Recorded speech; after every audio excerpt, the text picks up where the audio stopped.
لکه څنګه چې دا نور دی داسې مونږ د هم بنیان یو هغې سپي کمبل کې نغاړې مونږ کفن پورې اریان یو د آفتاب بدر د شاګرد په حیثیت د بونیر خواږه پښتانو پاسته پوهتانو او مینهناک پښتنو ته سلام کوم عموما زه خو د ویلو په خیال باندې نه راځم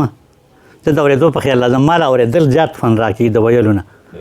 خو سیکرټري صاحب دعوت راکړو نو مال خو غزل نه راځي زه څه نالایقه غوندې شاعر یم زه چې د غزل مضرو لیکم نو هغه چې د بدر صاحب د خیم د بدر پسې د قلم په ځای چاړه راواخلي دا شعر ته کټ کړه دا ټکي ته کټ کړه دویم د غزل به پرېږدو نو زه صرف عنواني شاعري کوم عنواني شاعري کوم نظم غوندې یو ورکوټ نظم ته وایم لکه څنګه چې دا نور دی داسې مونږ د هم بنیان یو هغې سپي کمبل کې نغاړې مونږ کفن پورې اریان یو دا زمونږ په منځ کې ولې خدایه دومره تفاوت دی مونږ نستی ځپلې خلک د هغو څخه دولت دی په کلهمه دنیاګۍ د بېلمازو حکومت دی مونږ له دلته را چې وخورو مونږ ته دلته ضرورت دی دا به رستو پته لګي دوزخیان کو جنتیان یو د هغې سپي کمبل کې نغاړې مونږ کفن پورې اریان یو دې نظام ته د حیران یم دا دنیا دی عجیبه ده د سړو خورې په سر دی نه سړو پکې رتبه ده ګناهګار د دنیا پاک شو خو توره کړې ستا کعبه ده زه کعبې تورول نه کوم زما دلته کې توبه ده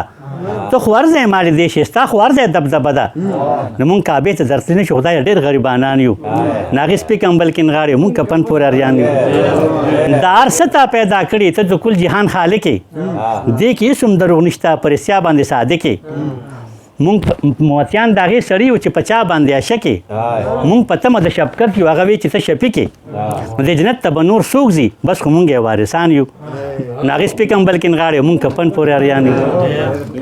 شکوې نه کوم مالکه بس خو تا سره مشغول یم چې په تا اعتراض کوم نو دا زه دومره معقول یم زما دومره حیثیت دی د خسن کې نم فضول یم یو ولسم جنتي ما کې چې په ټولو کې مقبول یم په دنیا مې څه کار نشته خو چې آخر کې د قبول یم نو احمد وایي لویه خدایه نه پوهېږو شاعران یو نه هغې سپي کمبل کې نغاړې مونږ کفن پورې اریان ډېره مننه ډېره مننه ډېره مننه